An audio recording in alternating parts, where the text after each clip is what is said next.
நீங்க டிராவல் பண்றப்ப இல்ல ரேசிங் பத்தி எல்லாம் அஜித் சார் உங்ககிட்ட என்ன பேசுவாரு?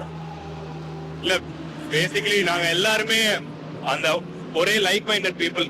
ஸோ ஆட்டோமொபைல்லாம் ரொம்ப பிடிக்கும், கார்ஸ் பைக் ரொம்ப பிடிக்கும். Even before meeting Ajith sir இதுதான் அந்த இது ரொம்ப பிடிக்கும். ஸோ அதனால எங்களுக்கு காமனா நிறைய பேசுறதுக்கு அப்பார்ட் ஃப்ரம் சினிமா இந்த மாதிரி நிறைய விஷயங்கள் இருக்கு. நீங்களுமே ஒரு பைக் எந்தூசியாஸ்ட், நீங்களுமே ஒரு டிராவல் எந்தூசியாஸ்ட். நீங்க வந்து எவ்வளோக்கு எவ்வளோ இன்ட்ரெஸ்டா இருக்கீங்க இதுல? நீங்க இந்த மாதிரி ரேஸ்ல எல்லாம் பார்ட்டிசிபேட் பண்ணுவீங்களா? இல்ல எனக்கு ரொம்ப ஆசை, பைக் ரேஸ்ல கலந்துக்கணும்னு ரொம்ப ஆசை இருந்துச்சு. பட் போஸ்ட் சினிமா வந்ததுக்கு அப்புறம் இப்போ ஏதோ ஜஸ்ட் பிகாஸ் எங்களுக்கு ஃபேஸ் அண்ட் பாடி எவ்வளவு இம்பார்ட்டன்ட் இருக்கிறதுனால வந்துட்டு ஆஸ் ஆஃப் நோ பைக் வேணாம், பட் கார்ஸ் கண்டிப்பா பார்ட்டிசிபேட் பண்ணணும்னு இருக்குது.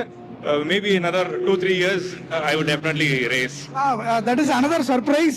ஒரு 2-3 இயர்ஸ்ல நீங்களும் ரேஸ்ல வர போறீங்கிறது ரொம்ப சூப்பரான விஷயம் அரவ். அண்ட் இன்னும் 3 days நம்ம இங்க தான் இருக்க போறோம். சியர் பண்ணுவோம் எல்லாரும் சேர்ந்து Ajith sir for AK Racing Team.